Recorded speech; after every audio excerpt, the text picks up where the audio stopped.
Bíblia é a única autoridade em questões de fé e prática. Tudo o que cremos e fazemos como cristãos deve estar fundamentado nas Sagradas Escrituras. A ministração da palavra, portanto, ou a pregação, como chamamos, tem o objetivo de proclamar as verdades bíblicas e aplicar, por meio da mensagem de Deus, a vida dos ouvintes, nós, a congregação. A pregação nos ensina, nos exorta e nos consola, moldando-nos à imagem do nosso Senhor. A liturgia da palavra, vamos começar pela leitura de 1 Samuel 24. Eu peço que os irmãos que encontrarem se coloquem de pé para que façamos a leitura de 1 Samuel 24.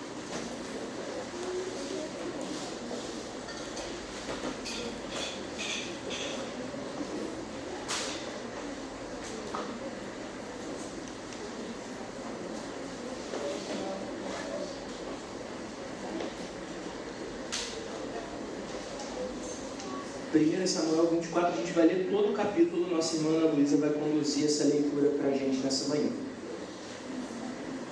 Saul voltou da luta contra os filisteus e disseram-lhe que Davi estava no deserto de En-Gedi.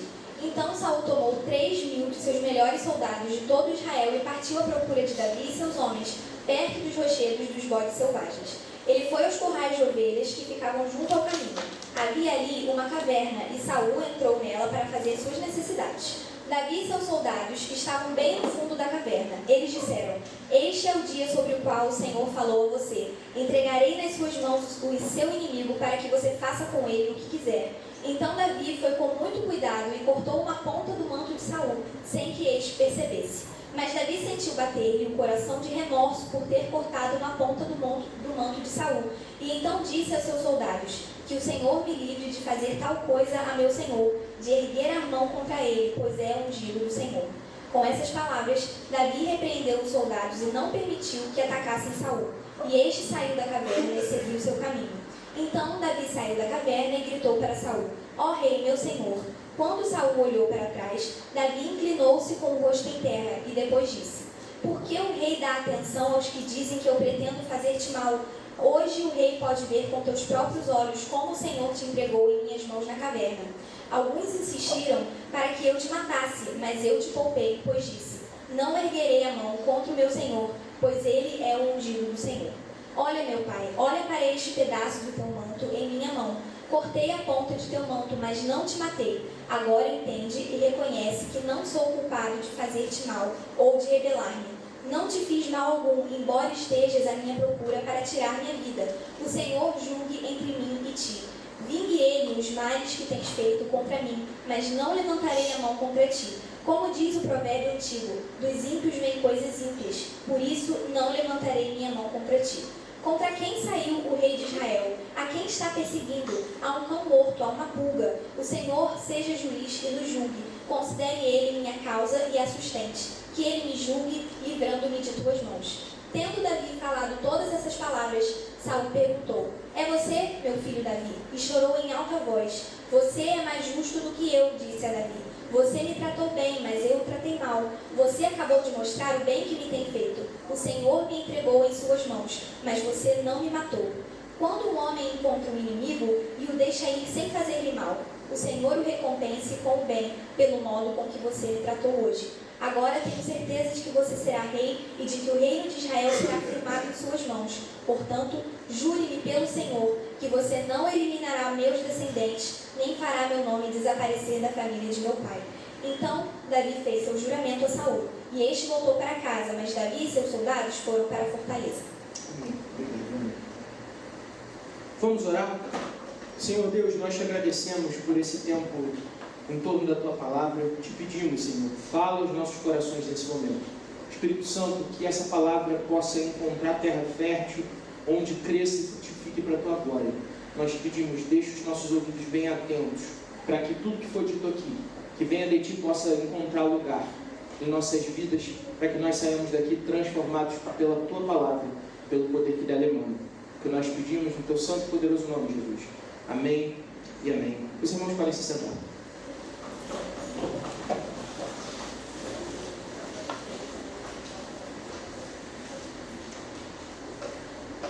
As fantasias e as ficções, elas estão recheadas de personagens que são contrastes entre si.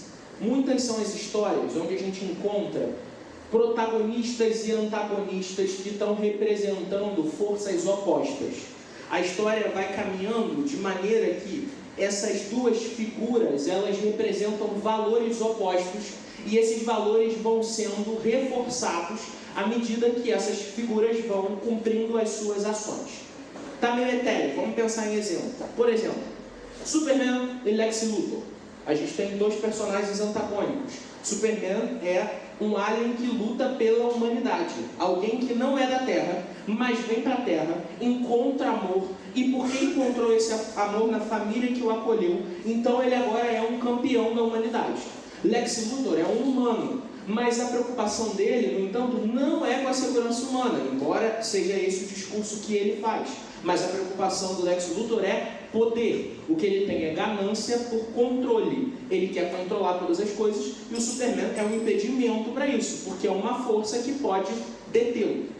Esse é um primeiro exemplo. A gente pode ver isso em Capitão América e Caveira Vermelha. Se vocês já assistiram Capitão América, o primeiro Vingador, aquele filme clássico lá da Marvel, vocês vão ver ali essas duas figuras sendo antagonistas e tendo o mesmo ponto de partida. O Caveira Vermelha ele usa o mesmo soro que o Steve Rogers. O problema é que no Steve o que é reforçado são as boas coisas que ele tem dentro de si. Ele é alguém comprometido em cuidar dos outros antes de si mesmo, que está mais preocupado em fazer o que é certo do que fazer o que é seguro, enquanto o Caveira Vermelha é um déspota que quer poder. Então, o que o soro faz? Traz à tona toda a sua maldade, a ponto de desfigurá-lo. A imagem é tão gritante que a maldade dele vira uma questão física. A cara dele é deformada pela sua própria maldade. No final do filme, e vai um spoiler, mas o filme é antigo, então está valendo, ele é transportado para um outro lugar porque ele continua insistindo na ideia de ter mais poder. E quando ele toca lá no Tesseract, na joia do espaço, ele acaba sendo teletransportado para um outro canto. A gente tem, no último exemplo que eu trouxe, não nos últimos contrastes que existem, Harry Potter e Voldemort. Se você já viu alguma coisa de Harry Potter, ali a gente tem um bruxo das trevas, o Voldemort, um cara que está empenhado em conseguir mais poder para prolongar a sua vida de todas as maneiras terríveis que ele encontra, usando magias proibidas o todo o tempo. E de outro lado, um garoto normal, que não está nem um pouco preocupado com o poder, que é simplesmente alguém que foi escolhido para combater esse vilão, porque antes de tudo o vilão foi atrás dele. No fim, ele foi impulsionado para isso, então é porque ele foi selado com o amor da sua mãe que ele consegue lutar contra essa maldade. Todos esses personagens, eles estão representando duas forças, bem e o mal, o certo e o errado, gente que luta pelos outros, gente que luta por si mesmo, gente que está comprometida em fazer o bem, gente que está comprometida em procurar mais poder para si mesmo. A gente chama isso de arquétipos. Esses modelos, essas figuras, elas são arquétipas, ou seja, elas são representações de qualidades, de virtudes ou então de pecados e falhas que apontam, que são encontrados em diferentes histórias. As histórias trabalham esses arquétipos todos. Eu comecei falando disso por quê? Porque o livro de 1 Samuel, que é o livro que a gente está lendo juntos como igreja, na realidade agora a gente já está no livro de 2 Samuel, mas a nossa série de sermões está um pouquinho atrasada aí nesse processo. A gente está vendo o livro de 1 Samuel trabalhando esse mesmo contraste. De um lado, a gente tem Davi, o homem que é segundo o coração de Deus. De outro lado, a gente tem Saul, que é o homem segundo o coração dos homens. Essas duas figuras estão sendo contrastadas em todo o livro. E esse contraste trabalha esses arquétipos. Alguém que vive para si mesmo, alguém que vive para algo maior do que si mesmo. A gente viu na semana passada, na pregação que o reverendo Silas fez, no capítulo 15, Saul se desviando plenamente da vontade de Deus. Antes de tudo, a gente sabe como é que a história chegou aqui, né? O povo entrou na terra com Josué, e a geração de Josué foi uma geração vitoriosa. Depois disso vem o tempo dos juízes, tempos terríveis, gente que faz cada um que bem entende. É isso que o livro de Juízes fala. A gente leu várias histórias que contam isso. Então, chega um tempo onde a nação implora a Samuel, que é o último dos juízes, por um rei como as outras nações têm um rei. O problema é que essa ofensa que Samuel acha que é para ele, Deus diz, não tem nada a ver com você, Samuel. É a mim que eles rejeitam. Afinal de contas, eu sou o rei dessa nação. Ainda assim, Deus faz o seguinte, ok, vocês querem um rei, vocês vão ter um rei. Se vocês e seu rei se mantiverem fiéis a mim, então eu os abençoarei. Mas se vocês e seu rei se desviarem, então vocês serão punidos. O que acontece é que o povo escolhe Saul. Ele era alto, bonitão, um bom guerreiro, as pessoas foram nele, era a escolha óbvia. Saul tinha um porte de um monarca, e assim ele vira um monarca. No início da história, ele ainda vai relativamente bem. O problema é que a gente vai percebendo que Saul tem em si essa tendência desses vilões dos quais a gente conversou aqui.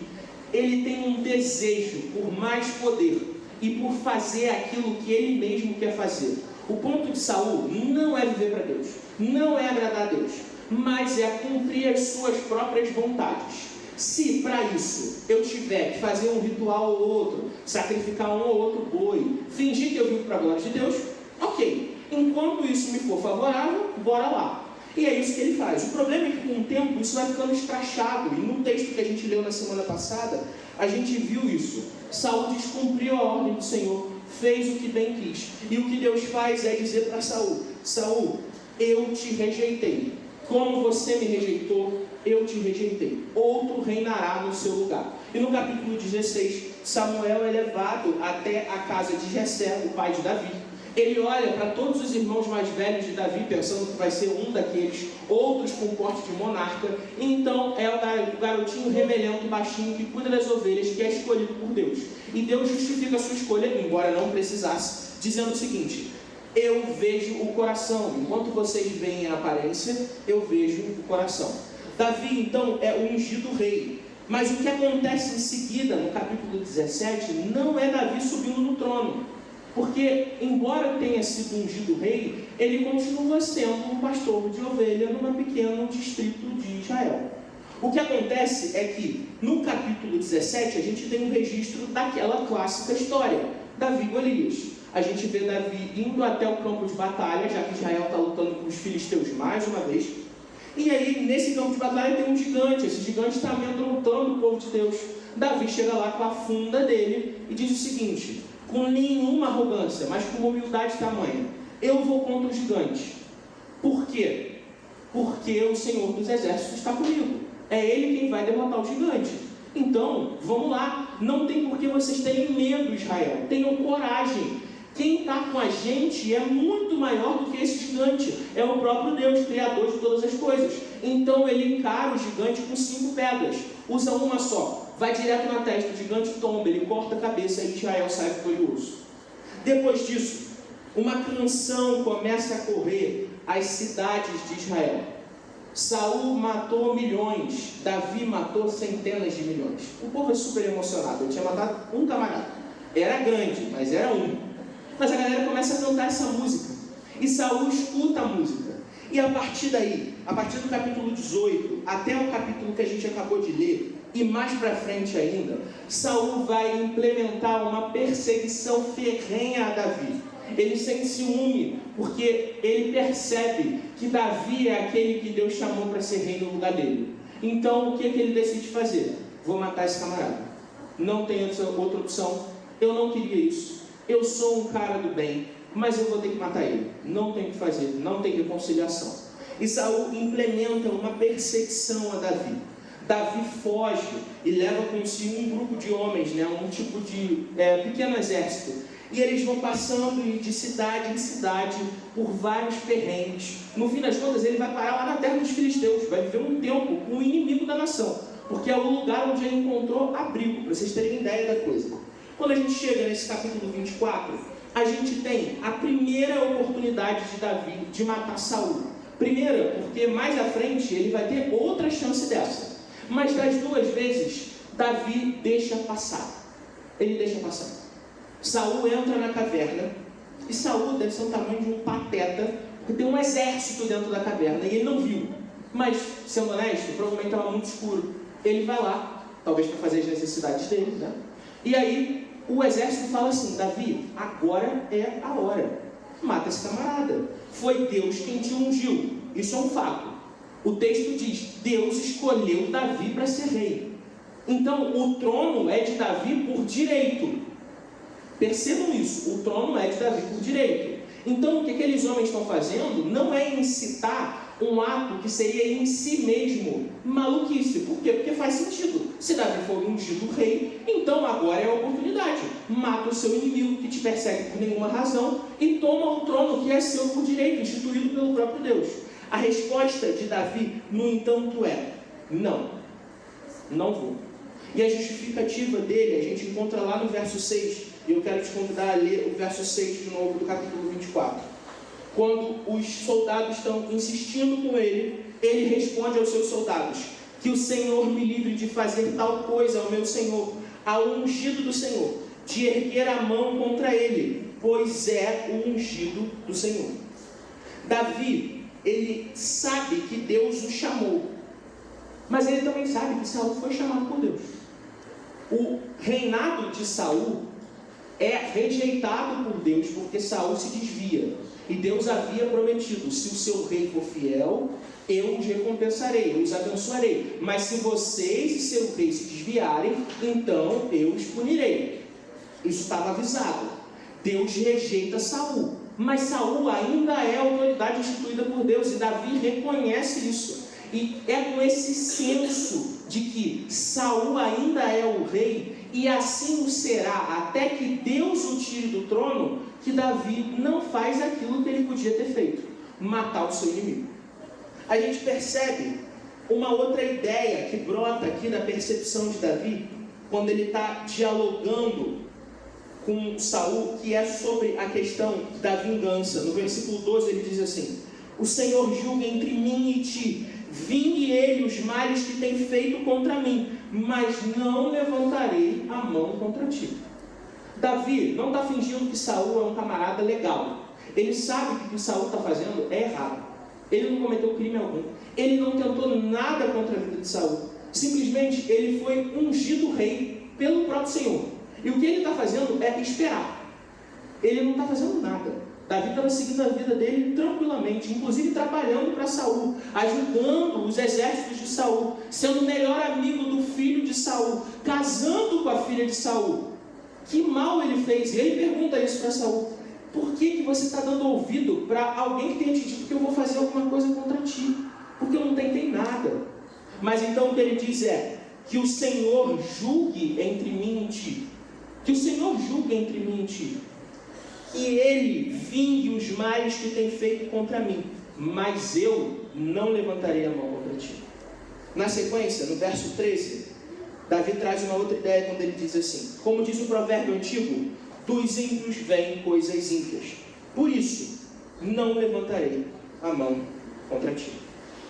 Se há dos ímpios que vem a impiedade, eu não pretendo ser ímpio. Então pode ter certeza, eu não levantarei as mãos contra ti. Essa é a promessa que Davi faz a Saul. A gente vê o desenrolar ali da história, e Saul, ele escuta esse discurso que Davi faz, depois que ele já tinha saído da caverna. Davi está com a ponta do manto de Saul na mão, e depois de ouvir tudo, Saul fala assim: é você, meu filho Davi? E Davi diz: sim, sou eu. E aí Saul faz um discurso muito bonito, um discurso de alguém que entendeu o ponto. Saul diz assim: de fato você é mais justo do que eu, porque você me tratou bem, enquanto eu só te fiz mal. Agora eu sei que o reino vai ser seu, que o Senhor vai te instituir rei, porque você demonstrou bondade para mim no lugar de maldade. E aí ele faz uma pergunta: quando é que um homem encontra um inimigo e o deixa ir sem fazer-lhe mal? Para Saul, essa ideia é impensável. Ele pergunta isso para Davi porque ele acha um absurdo. Onde já se viu o homem ter o seu inimigo nas mãos e então deixá-lo ir embora? E aí a resposta, e é o que ele fala depois da pergunta que ele mesmo faz, é: o Senhor o recompense com bem, pelo modo como você me tratou hoje. Então ele pede para que Davi faça uma promessa, né? Prometa que você não vai apagar o meu nome da família do meu pai, que você não vai destruir a minha descendência. Então Davi promete, e cada um vai para sua casa, e parece que está tudo bem. E Saul vai embora. E Davi continua fugindo, porque Davi sabe que aquilo ali foi um momento de inconstância, de um homem inconstante. O que acontece em sequência é, Saul continua perseguindo Davi. A gente já leu esse texto juntos, né, na nossa leitura diária. Como eu comentei, a gente já está em 2 Samuel. Então eu posso dar esse spoiler sem grande preocupação. Saul morre, não é pela mão de Davi. Davi não tem absolutamente nada a ver com essa história. O que acontece quando ele descobre que o rei morreu, e não só o rei, mas os seus filhos, e Jonatas, no meio disso, o melhor amigo de Davi, ele chora copiosamente e compõe um salmo lindo, falando sobre a amizade dele com Jonatas, sofrendo, triste, porque o rei e os seus filhos morreram. Davi, então, segue comprometido com Deus. Como pode um homem ter o seu inimigo nas suas próprias mãos e deixá-lo? A gente caminhou pelo texto, passou por ele, e agora eu queria fazer algumas aplicações dessas ideias na minha e na sua vida. Algumas que são mais periféricas, então a gente vai caminhando até chegar na aplicação principal desse texto de hoje. A primeira delas é: as autoridades, elas são instituídas por Deus. Se você puder, abra lá em Romanos, no capítulo 13, nos versículos 1 e 2.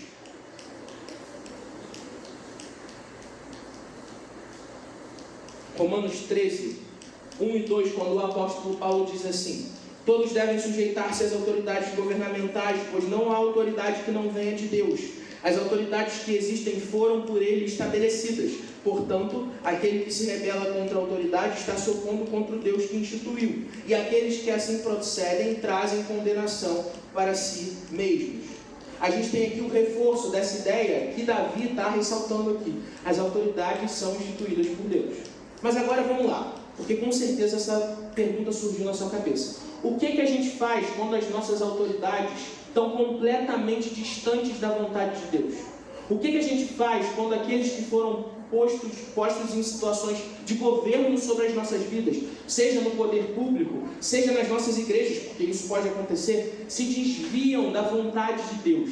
Qual deve ser a nossa conduta?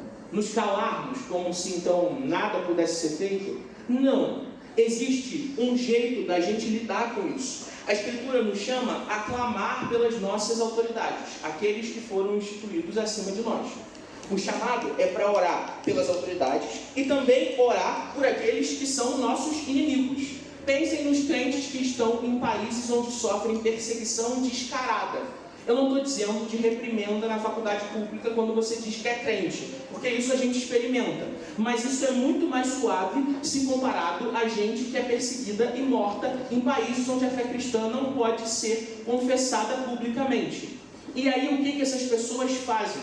Elas seguem orando pelas suas autoridades, pedindo, primeiro, para que o Senhor envie mudança. Essa mudança, ela é necessária, é justo pedirmos por essa mudança. No entanto, a nossa oração também precisa ser para que o Senhor opere essa mudança, seja enviando novos líderes ou convertendo o coração dos ímpios. Em que momento a gente decidiu que é só mais fácil mandar, Senhor, mata o presidente? Mas na realidade a gente pode orar, Senhor, converte os nossos governantes, faz gente mais fiel e comprometida a Ti, e é o Senhor quem opera essas ações.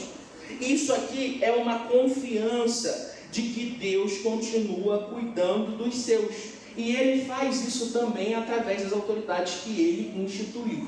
Por mais que a gente saiba que nem sempre vai ser do jeito que tinha que ser, porque a gente pecadora, que às vezes está cada vez mais envolvida no seu próprio pecado, nós somos chamados a clamar, a orar e, claro, a realizar as medidas que forem cabíveis para que então a gente possa ter autoridades fiéis e comprometidas com a palavra de Deus. Existem artifícios quando a gente fala de cidadania, de vida pública. Existem artifícios quando a gente fala de igreja também. O que a gente faz quando a gente tem um pastor que se desviou da palavra de Deus?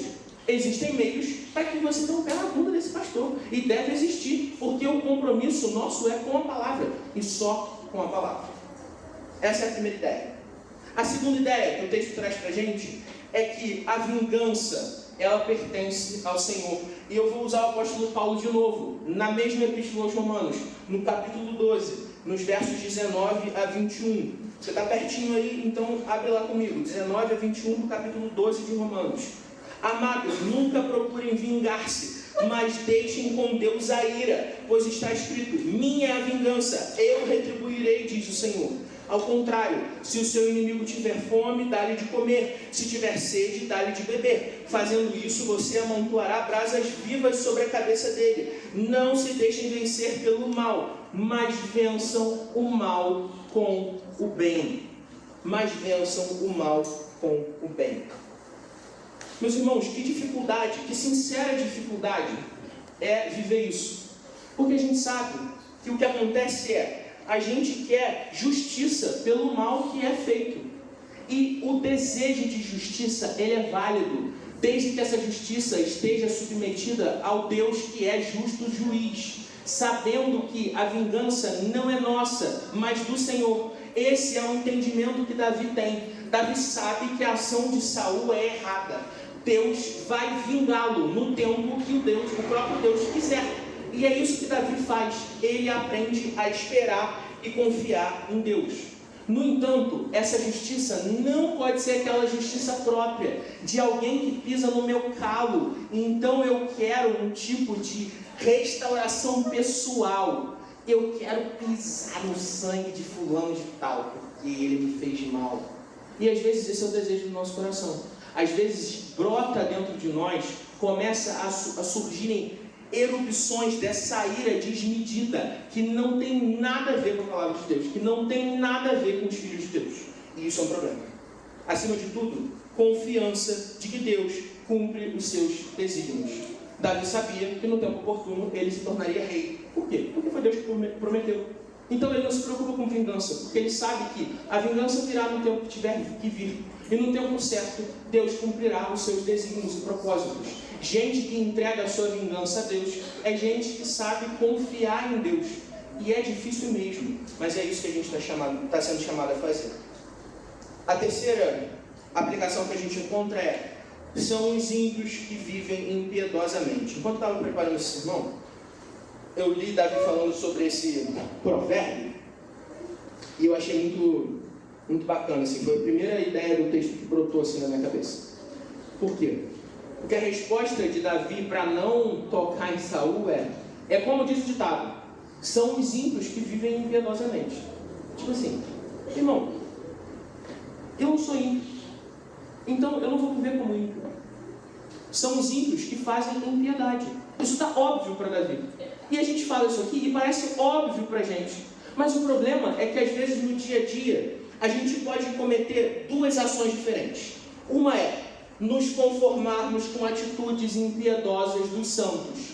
E quando eu digo dos santos, eu estou falando de você, irmão. Não pensa em ninguém que está do seu lado, não. Pensa em você mesmo. Às vezes você se conforma com as suas próprias atitudes impiedosas. E você diz assim: está tudo bem fazer isso, porque tem um monte de gente por aí que faz. E aí eu invento uma série de desculpas muito plausíveis para viver uma vida de impiedade, quando são os ímpios que vivem impiedosamente, enquanto os que foram chamados por Jesus são chamados a viver para Jesus. Não é aceitável viver de maneira impiedosa. Eu não estou pregando perfeição, meus irmãos. O que eu estou pregando aqui é esforço, dedicação, compromisso e obediência. Um senso de eu quero viver para a glória de Deus e farei o que puder para isso, com o auxílio que vem do Espírito Santo de Deus, o único que nos capacita a viver para a sua honra e para a sua glória. Não é aceitável os santos viverem de maneira impiedosa. E essa é uma primeira ideia que a gente pode assumir. Mas tem uma outra ideia que a gente também pode assumir que é um problema. Nós não podemos esperar a piedade dos ímpios. Aí a gente vê o camarada fechando a gente no trânsito e a gente pensa assim: como que pode ter gente tão má no mundo? Meu irmão, minha irmã, me surpreende como tem gente boa no mundo. Porque as pessoas estão apartadas de Deus, estão sobre o governo dos seus próprios corações. Não dá para esperar que gente ímpia viva de maneira santa. Quando isso acontece, é motivo de celebração, porque é graça de Deus sendo operada nessas vidas, graça comum, que Deus espalha a todos os que Ele criou. Mas quando a gente vê gente impiedosa sendo impiedosa, o mundo segue girando normalmente. Como que a gente resolve o problema da impiedade? Com a pregação fiel do Evangelho. É quando ímpios, como eu e você já fomos, se tornam santos em Jesus Cristo, porque ouviram a palavra de Deus e foram por ela transformadas. Então, quando a gente olha para qualquer um que seja no nosso trabalho, na nossa escola, na nossa faculdade, na nossa vizinhança, onde for, cometendo todo tipo de atrocidade, quando a gente liga o RJTV e a gente se assusta com o estado do Rio de Janeiro, é terrível mesmo. E o sentimento de como é terrível, ele é importante e necessário, porque traz essa consciência da situação do mundo caído. Mas a gente nunca pode cair num lugar de, meu Deus, que loucura, as pessoas são más. Elas são mesmo. Eu e você também somos. A única diferença da gente para elas é que nós temos o Espírito Santo de Deus e pelo Espírito de Deus somos formados à imagem do próprio Deus.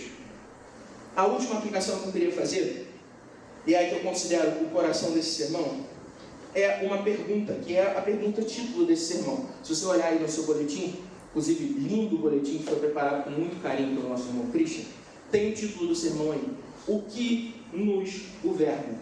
Essa é a pergunta que é a minha última aplicação. O que nos governa? Sempre haverá um rei no trono dos nossos corações. Sempre. Sempre. Sempre. Ninguém vive de maneira desgovernada. Ninguém. O que acontece é, seu rei pode ser você mesmo. Seu rei pode ser algum ídolo que você construiu para você. Seu rei pode ser seu trabalho, sua vida acadêmica, seu marido, sua esposa, seus filhos, seus bichos. Seu rei pode ser sua geladeira, seu carro, sua batedeira planetária, sensacional de R$3.000. Seu ídolo e o rei do seu coração pode ser absolutamente qualquer coisa. Qualquer coisa a qual você devota tempo, compromisso, expectativa, tudo. E a verdade é que o nosso coração, como Calvino diz, é uma fábrica de ídolos. É um poço de produção em massa de tudo quanto é tipo de ídolo diferente e inimaginável. Tem todo tipo de loucura do mundo. A gente pode ir de boneca fingindo ser gente até carro possante com motor absurdo. Tem todo tipo de rei no coração das pessoas. O problema é que os salvos por Jesus Cristo são relembrados de que, na verdade, só existe um que é rei verdadeiro sobre todas as coisas. Todo o resto é imitação, é falsidade, é uma tentativa patética de representar o único que pode sentar no trono do nosso coração. E aí a pergunta fica: o que nos governa? Porque Saul, de um lado, é alguém governado pela sua própria ganância. Seu desejo de poder governa a sua existência. Davi é alguém que entendeu que só existe uma coisa que pode governar o seu coração, que é a palavra revelada de Deus. Esse é o eco e o clamor da Reforma Protestante que alcança a gente hoje, nesse culto em que a gente comemora 507 anos de Reforma. É o clamor de que a única coisa que governa os nossos corações e deve governá-los é a palavra de Deus. Não há espaço para nenhuma outra coisa. Essa igreja não pode governar o seu coração.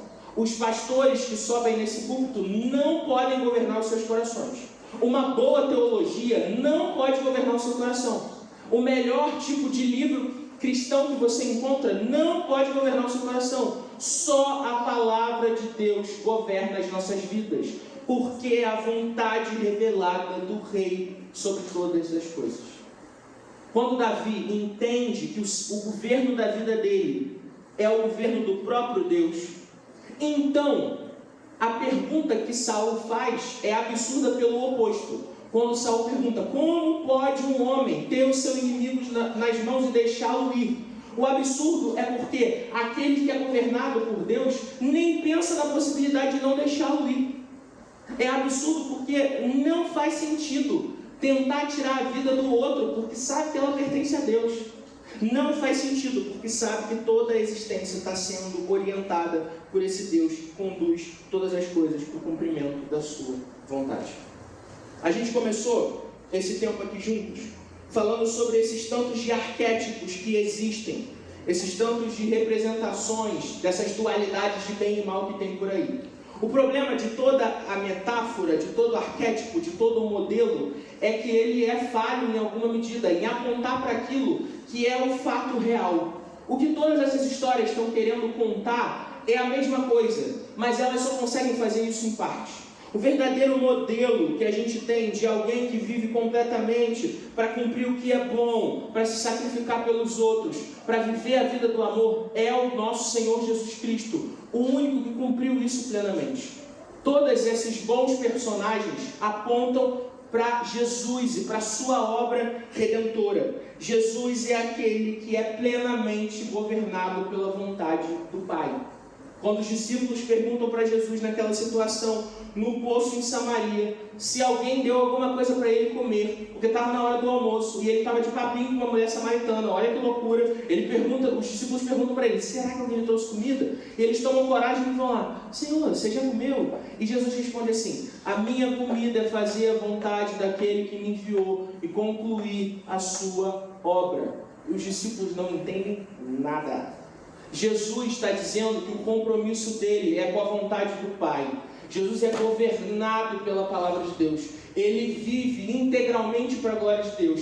Ele morre e ressuscita para a glória de Deus. Jesus é o nosso perfeito modelo. Quando a gente olha para a Escritura, quando a gente olha para as histórias, para os contos, a gente pode pensar, que modelo a gente deve seguir? Como alcançar essa vida de alguém que é governado pelo que é bom, pelo que é certo, pelo que é reto? Nem Harry, nem Clark, nem Steve, nem Davi, mas só o nosso Senhor Jesus Cristo. O único que é modelo de perfeição. O único que veio, viveu, morreu e ressuscitou e voltará por minha e por sua causa. Por conta dos nossos pecados, para que nós tivéssemos vida e então agora pudéssemos viver essa vida governados pela palavra de Deus. O que a gente quer fazer com esse culto que a gente relembra esse evento que aconteceu há 500 anos atrás? Na verdade, o que a gente quer fazer é o que a gente faz todos os domingos, pregar a palavra de Deus, e só ela, porque é só a palavra de Deus que nos salva, é só pela sua palavra que nós podemos ser governados. A nossa vida está integralmente submetida à vontade revelada de Deus nas Escrituras. E assim deve ser. A gente amanhã de manhã volta para as nossas vidas e rotinas. O tempo passa, a vida continua, as coisas acontecem. A gente então é testado na prática. E como que a gente consegue fazer essas coisas? Só se o nosso coração estiver tão submetido a Deus, que já não é mais o nosso próprio coração, mas um coração que é igual ao do próprio Jesus. Um coração comprometido em viver para a glória de Deus. Comprometido em viver para cumprir aquilo que o Senhor quer fazer no mundo, através da minha e da sua vida. Amém? Eu vou convidar os músicos para virem para cá. Enquanto isso, eu quero te convidar a orar nesse momento. Abaixe a sua cabeça, feche os seus olhos. Consagre a sua vida a Deus.